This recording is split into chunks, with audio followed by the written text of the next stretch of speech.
Olá, pessoal. Meu nome é Gisele e eu estou aqui nesse vídeo para apresentar uma série de lições preparadas com o estudo de episódios bíblicos. E esses estudos eu retiro da revista que é impressa pela editora Angular da Igreja Metodista. Vamos então? Vamos lá. Eu fiz aqui uma apresentação para a aula de hoje.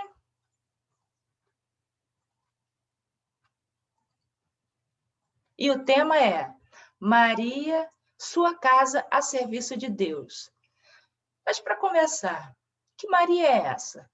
Que Maria é essa que abriu a sua casa a serviço de Deus? Bem, não é a Maria, mãe de Jesus.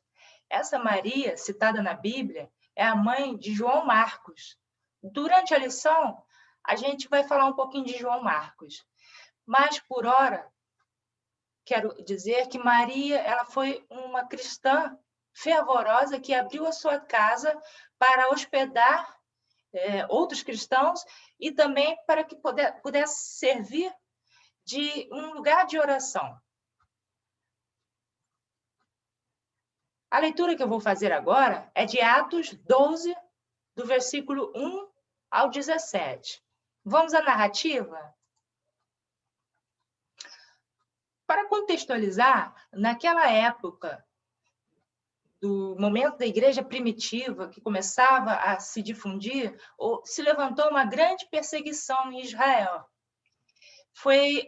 Essa perseguição foi através do rei dos israelitas, rei dos judeus, Herodes. E aí, o que a igreja faria numa situação dessa de perseguição, de morte? O que eles podiam, de fato, fazer? Então, nós vamos ler aqui em Atos, do versículo 1 ao 5. A solução que a igreja encontrou foi orar.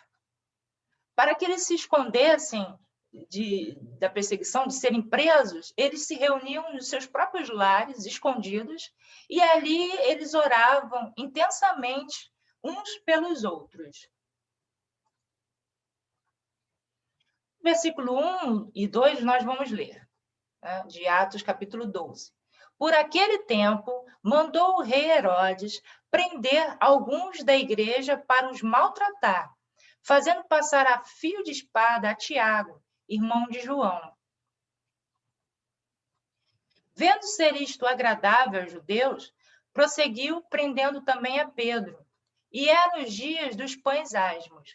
Tendo-o feito prender, lançou-o no cárcere, entregando-o a 4 escoltas de 4 soldados cada uma, 16 soldados, para o guardarem, tencionando apresentá-lo ao povo depois da Páscoa. Pedro, pois, estava guardado no cárcere, mas havia oração incessante a Deus por parte da igreja a favor dele.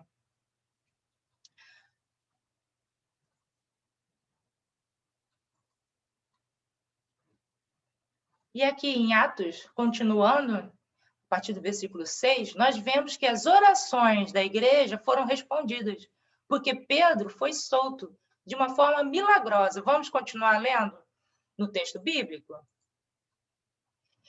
Quando Herodes estava para apresentá-lo, naquela mesma noite, Pedro dormia entre 2 soldados, acorrentado com 2 cadeias, e sentinelas à porta guardavam o cárcere.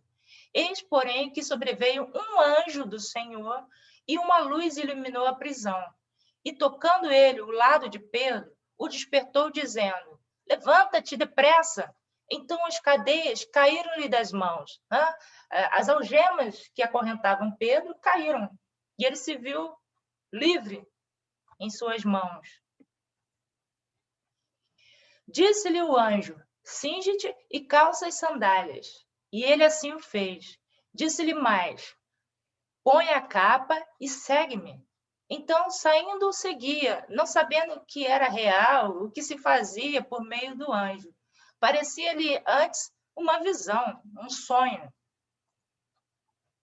Depois de terem passado a primeira e a segunda sentinela, chegaram ao portão de ferro que dava para a cidade, o qual se lhe abriu automaticamente. E saindo, enveredaram por uma rua, e logo adiante o anjo se apartou dele. Então, Pedro, caindo em si, disse: Agora sei verdadeiramente que o Senhor enviou o seu anjo e me livrou da mão de Herodes e de toda a expectativa do povo judaico.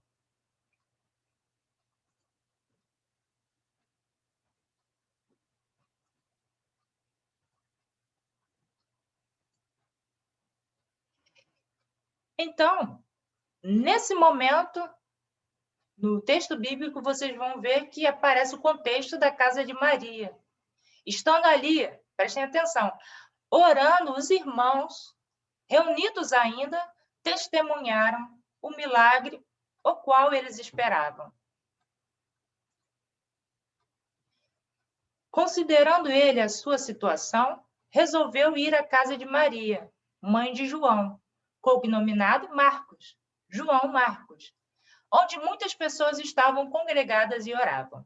Quando ele bateu ao postigo do portão, o postigo do portão seria como vocês veem naqueles filmes antigos, assustadores, aqueles portões com aquela rodela de ferro e que servia para fazer bastante barulho. Então, ele bateu, pá, pá, pá. Veio uma criada, chamada Rod, ver quem era. Reconhecendo a voz de Pedro, tão alegre ficou que nem o fez entrar, mas voltou correndo para anunciar que Pedro estava junto do portão. Ela deve ter gritado: gente, olhem, Pedro está lá fora, vejam! Eu imagino, né? Ela toda alegre falando, comunicando. E eles, os cristãos que estavam lá dentro reunidos, lhe disseram: estás louca? Ela, porém, persistia em afirmar que assim era. Não, eu imagino. É mesmo, é Pedro. Eu ouvi a voz dele, eu vi. É o Pedro, ele está solto, ele está lá no portão. Mas eles não acreditaram. Eles falaram: é seu anjo. Acreditavam que podia ser o anjo, ser da guarda da pessoa. Eles não acreditaram, simplesmente. Entretanto, Pedro continuava batendo lá fora. Eu imagino Pedro, eu gosto de usar a imaginação, ele ali, gente, abre a porta logo, deixa eu entrar, antes que alguém me veja aqui, me prenda de novo. A aflição de Pedro ali. Então, eles foram lá ver, e não é que era Pedro? Eles abriram e ficaram atônitos. Eu também consigo imaginar essa cena, eles, Pedro! Você está solto, você está aqui, Pedro. Como que foi isso? O que aconteceu? Eles te soltaram? Mudaram de ideia? E Pedro, ele fez sinal com a mão. Eu imagino também Pedro, eles fazendo aquele escândalo. Ele, cala a boca, fica quieto, deixa eu entrar logo. Porque aqui o texto bíblico que diz isso, não é minha imaginação. Ó. Ele, Pedro, porém, fazendo-lhe sinal com a mão para que se calassem, contou-lhes como o Senhor o tirara da prisão e acrescentou: anunciai isto a Tiago e aos irmãos. E saindo, retirou-se para outro lugar. Agora a minha imaginação de novo. Eu acho que pessoal, aqui eles não estão tendo muita discrição, é melhor eu ir procurar outro lugar para me esconder. Mas é a imaginação minha. Vamos continuar então.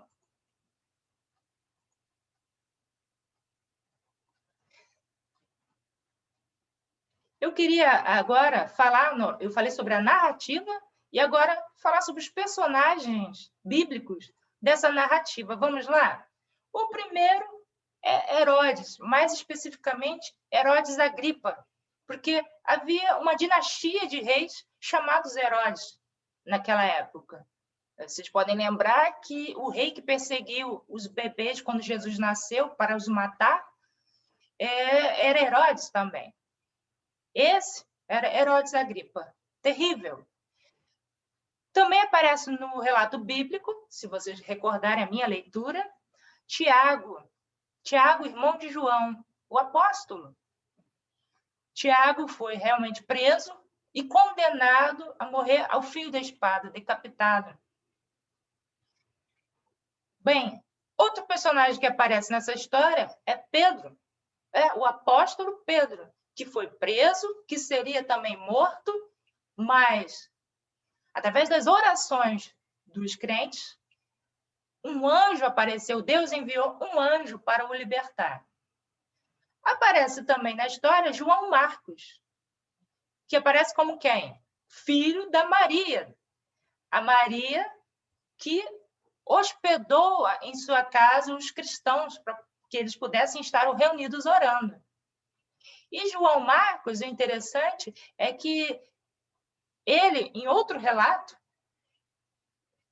conta-se que ele se tornou um missionário. Ele seguiu, ele foi aprendiz de Paulo e Barnabé, que pregavam o evangelho. Só que na primeira viagem missionária, João Marcos, por algum motivo, desistiu de ir àquela viagem.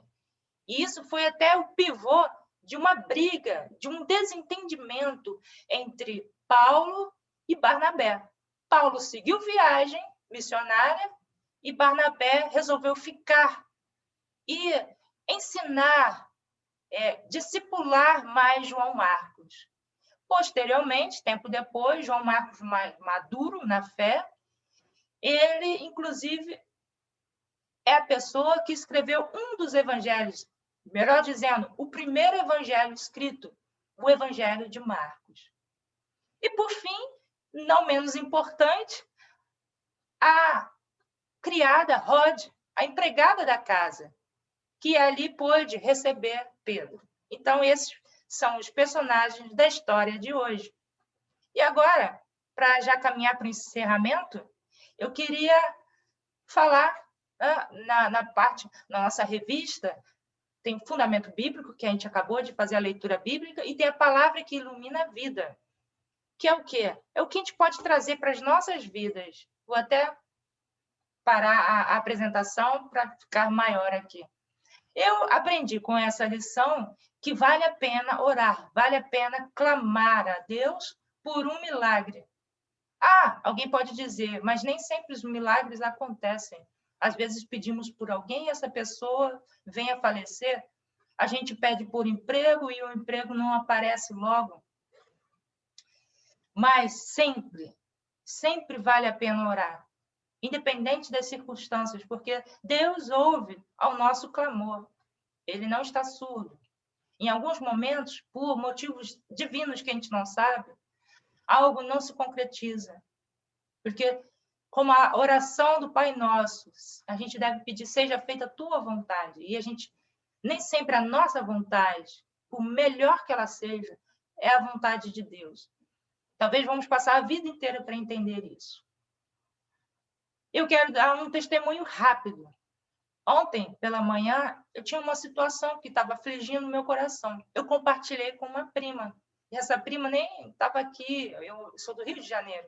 Ela estava em Minas Gerais. Mandei mensagem, mandei áudio. E ela falou, sobre isso vamos orar. Vamos orar agora, eu vou orar. E depois vou fazer algo. E eu falei, eu vou orar também. Não demorou muito e nós tivemos uma resposta. Aquilo que estava atrapalhando ali, aquilo que estava nos preocupando, mudou totalmente assim, tão rápido. Eu tenho certeza que foi o resultado da oração. Então, sim, vale a pena crer em Deus e vale a pena orar. Com as suas palavras. Não precisa saber fazer orações bonitas. Deus ouve, é como um amigo, falar com um amigo. Então, caminhando agora para a conclusão, vou abrir lá novamente a apresentação para encerrar. No contexto de Maria que abriu a sua casa, nós também podemos abrir as nossas casas para a palavra de Deus, para Deus. Isso a gente faz com a solidariedade. Por exemplo, quando eu estou aqui gravando esse vídeo, eu estou sendo solidária com outras pessoas, compartilhando essa lição. Quando abrimos a nossa casa, nós podemos abrir para intercessão, orar uns pelos outros. Eu não sei o que te aflige, Mas se você me disser, eu posso orar por você. E quando abrimos a nossa casa para a salvação. Porque Deus quer salvar a todos. Porque Ele nos ama. Eu vou encerrar aqui. Essa foi a nossa lição e eu te agradeço muito pela sua escuta. E se você quiser deixar algum comentário de algum aprendizado ou algo mais para acrescentar para mim, você pode escrever, né, deixar o seu recado. Então, um grande abraço e até a próxima lição.